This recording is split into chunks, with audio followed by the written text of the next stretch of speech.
पुत्र और पवित्र आत्मा के नाम पर आमीन।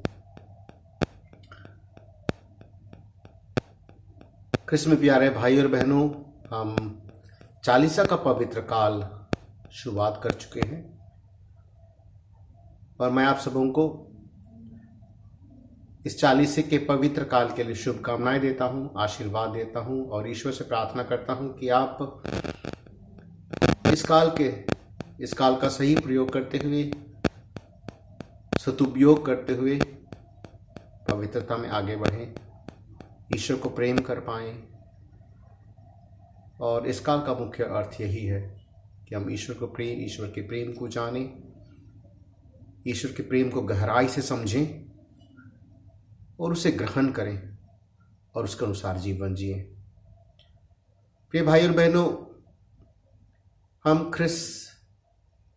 क्रिस्तीय इस चालीसा के काल को किस तरह से जी सकते हैं जिससे कि हमारा आध्यात्मिक कल्याण हो, हमारी प्रगति हो, हमारा विकास हो, हम आध्यात्मिक रूप से गहराई प्राप्त कर सकें। इस बात के विषय में मैं आप सबों के साथ साझा करना चाहता हूं, आप सबों के साथ शेयर करना चाहता हूं।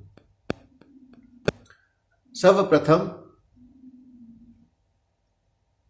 यह बात मैं आप सबों के सामने रखना चाहता हूं प्रिय भाई और बहनों कि चालीसा के अंत में जो पर्व हम मनाने वाले हैं वो महत्वपूर्ण है।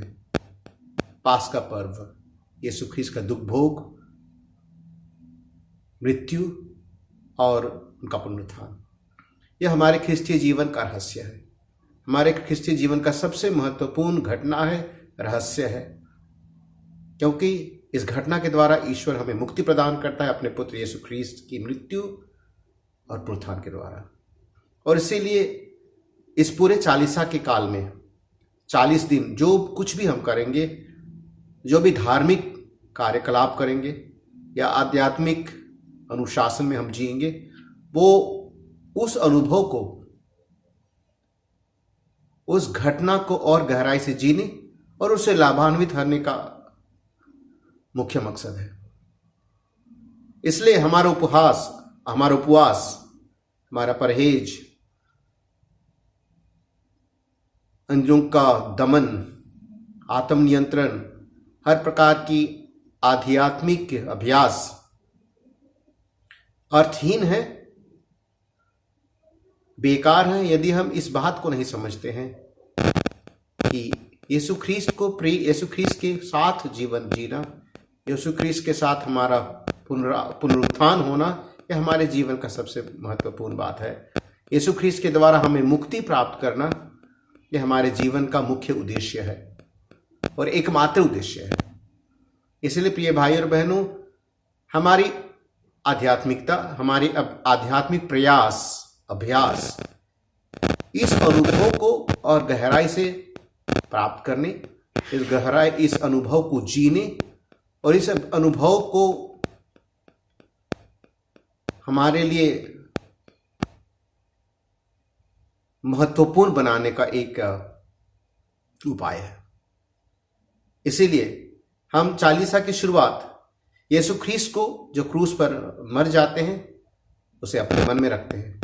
यीशु ख्रीस्त को जो हमारे लिए पुनः जीते हैं, उनका पुनरुत्थान होता है, इस घटना को हम अपने मन में रखने का प्रयास करते हैं जिससे कि हम इस घटना से हम लाभान्वित हो, यह महारहस्य हमारे लिए कल्याणकारी हो, मुक्तिदायी हो। प्रिय भाई और बहनों, हम राकबूत की शुरुआत अपने माथे पर राख मलकर शुरुआत की और उस समय पुरोहित यह वचन उच्चारता है जिसे हम संत मार्कुस के सुसमाचार अध्याय 1 पद संख्या 15 में पढ़ते हैं, पश्चाताप करो और सुसमाचार में विश्वास करो। दो बातें हैं और दोनों बातें एक ही महत्वपूर्ण बात की ओर इंगित करते हैं। वो ये है कि यीशु ख्रीस्त को अपने जीवन में ग्रहण करना। पश्चाताप करने का अर्थ है पापों को छोड़ना, पापों के साथ साथ पाप के जो अवसर हैं, पाप की परिस्थितियां हैं, संसार की जो कुछ भी बातें हमें ईश्वर को, यीशु ख्रीस्त को अपनाने में हमारे लिए बाधा बनती, उन बातों को छोड़ना। प्रलोभन हो सकते हैं, दुनिया के प्रति मोह माया हो सकता है, स्वार्थ हो सकता है, घमंड है, हर प्रकार के पाप और पाप को बढ़ावा देने वाली बातें, उन सभी बातों को जब तक हम छोड़ते नहीं हैं, ईश्वर की ओर उन्मुख नहीं हो सकते हैं। इसलिए पश्चाताप का अर्थ, वास्तविक अर्थ है पापों को छोड़ना, पापों के साथ साथ हर प्रकार की परिस्थितियों को, व्यक्तियों को, रिश्तों को छोड़ना, जिससे कि हम यीशु ख्रीस्त की ओर उन्मुख हो पाए। आह्वान का दूसरा भाग यह है कि हम सुसमाचार में विश्वास करें। सुसमाचार केवल यीशु ख्रीस्त की शिक्षा मात्र नहीं है, यीशु ख्रीस्त स्वयं यीशु ख्रीस्त है। सुसमाचार स्वयं यीशु ख्रीस्त है। इसलिए जब हम सुसमाचार को ग्रहण करते हैं तो हम एक व्यक्ति को ग्रहण करते हैं, उनकी शिक्षा को ग्रहण करते हैं। तो पश्चाताप का दूसरा अर्थ है सुसमाचार को ग्रहण करना, यीशु ख्रीस्त को अपने जीवन का केंद्र मानना, उसे अपने जीवन का सर्वे सर्वा मानना, उसे जीवन में मुख्य स्थान देना। यह पश्चाताप का मुख्य अर्थ है। एक ओर पाप को छोड़ना और दूसरी ओर यीशु ख्रीस्त को अपने जीवन का केंद्र बनाना, ये मुख्य उद्देश्य है। और इस उद्देश्य की प्राप्ति के लिए, इस मकसद की प्राप्ति के लिए कलीसिया हमारे सामने 3 उपाय या 3 मार्ग सन्मति के सुसमाचार से रखती है। और वो 3 मार्ग हैं उपवास, परहेज, भिक्षादान और प्रार्थना। इसी के विषय में संत पिता फ्रांसिस चालीसा काल के पत्र में हमसे कहते हैं हमें विश्वास, भरोसे और प्रेम में आगे बढ़ना है। तो पहली बात, उपवास का अर्थ क्या है? उपवास का अर्थ यह है कि हम हर प्रकार के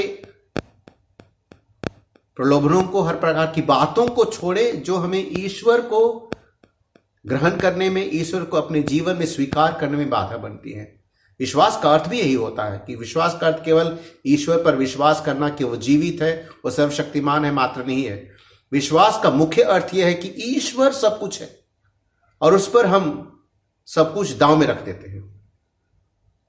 सब बातों से ईश्वर महान है और इस विश्वास का अर्थ यही होता है। और इस विश्वास को प्रकट करने के लिए उपवास करने की आवश्यकता है। और उपवास का अर्थ केवल भोजन से अपने आप को वंचित करना नहीं है, लेकिन सब बातों को छोड़ना जो ईश्वर को अपने जीवन में ग्रहण करने से बाधा बनती है। यह मुख्य अर्थ है। दूसरा उपाय हमारे जीवन के लिए, ख्रिस्ती जीवन के लिए और इस चालीसा के लिए विशेष रूप से दिया जा रहा है, वो यह है कि हम भिक्षादान दें, प्रेम करें। भिक्षादान देने का अर्थ यह है कि हम अपने पड़ोसी को प्रेम करें, जरूरतमंदों को प्यार पर प्रेम करें। यह संभव हो सकता है कि हम दूसरों को मदद कर सकते हैं पैसों के द्वारा, सेवा द्वारा, सहानुभूति द्वारा या दया के अनेक कामों को पूरा करके। लेकिन यह भी बात हो सकती है कि हम इन बातों को नहीं कर पाएंगे, लेकिन हमारे मन में, हमारे हृदय में लोगों के लिए प्रेम हो, हमारा हृदय विशाल हो, जिससे कि हर प्रकार के, हर तबके के लोगों को हम प्रेम कर पाए। तो हमारा उपवास, हमारा परहेज, आत्म संयम, ये सब बातें हमें पड़ोसी प्रेम की ओर अग्रसर करते हैं। उपवास का मुख्य उद्देश्य हम नहीं है, आत्म केंद्रित जीवन नहीं है, लेकिन लोगों को प्रेम कर पाना, ईश्वर को प्रेम कर पाना, जिससे कि हमारा हृदय विशाल बने। उपवास के द्वारा हमारा हृदय विशाल बने और हम लोगों को प्रेम कर पाए। और तीसरा उपाय हमारे सामने रखा गया है, वो है प्रार्थना। और प्रार्थना का अर्थ केवल कुछ प्रार्थनाओं को दोहराना, क्रूस का रास्ता में भाग लेना या संध्या वंदना में भाग लेना, रोजी बोलना, यह पर्याप्त नहीं है। वो हमें मदद कर सकते हैं और हमें मदद करते हैं अवश्य, लेकिन उससे ज्यादा महत्वपूर्ण बात यह है कि हम ईश्वर से संयुक्त रहने का प्रयास करें, ईश्वर से जुड़े, उनसे हमारा संबंध गहरा हो। यह प्रार्थना का सही अर्थ है। और इसीलिए यह प्रार्थना केवल कुछ क्षणों तक सीमित नहीं है, यह दिन के प्रति क्षण, प्रतिपल में जिया जा सकता है और ईश्वर से संयुक्त होना यह महत्वपूर्ण बात है। और इसके लिए प्रभु यीशु ख्रीस्त यह संदेश देता है कि हम अपने कमरे में बंद हों लोगों को दिखाने की आवश्यकता नहीं है, लेकिन हमारा हृदय, हमारा मन ईश्वर से जुड़ा हुआ हो। हम बहुत सारे कामों में भाग ले सकते हैं, बहुत सारे कार्यकलापों में भाग ले सकते हैं, लेकिन हमारा हृदय ईश्वर से जुड़ा हो। हमारे हाथ, हमारे पैर काम में, हमारे मन कामों में, लेकिन हमारा हृदय ईश्वर से जुड़ा हुआ हो, जो प्रार्थना करती है। और प्रार्थना सबसे महत्वपूर्ण बात है, क्योंकि जब हम ईश्वर से जुड़ते हैं तो हम उन बातों को छोड़ पाते हैं जो हमारे लिए बाधा है, हमारे ख्रिस्ती जीवन के लिए बाधा है, और ईश्वर प्रेम में हम आगे, और मानवीय प्रेम में, पड़ोसी प्रेम में हम आगे बढ़ पाते हैं। तो प्रिय भाई और बहनों, उपवास, भिक्षादान और प्रार्थना के द्वारा हम विश्वास, भरोसे और प्रेम में हम आगे बढ़ते हैं, और हम धीरे धीरे इस तरह से अपने आप को महान रहस्य के लिए, पुनरुत्थान का पर्व के लिए अपने आप को तैयार कर पाएंगे। और वो पर्व हमारे लिए मुक्तिदायी होगा, या हमारे लिए पुनरुत्थान का अनुभव हो सकता है, यदि हम से अपने आप को तैयार करते हैं। प्रिय भाई और बहनों, ईश्वर आप सबों को आशीर्वाद दे कि आप इस चालीसा के अवसर को, चालीसा के काल को पवित्र ढंग से जी पाए, ईश्वर के प्रेम में जी पाए और इसी प्रेम में जी पाए। यही ईश्वर का आह्वान है। आप सबों को आशीर्वाद, आप सबों को शांति मिले।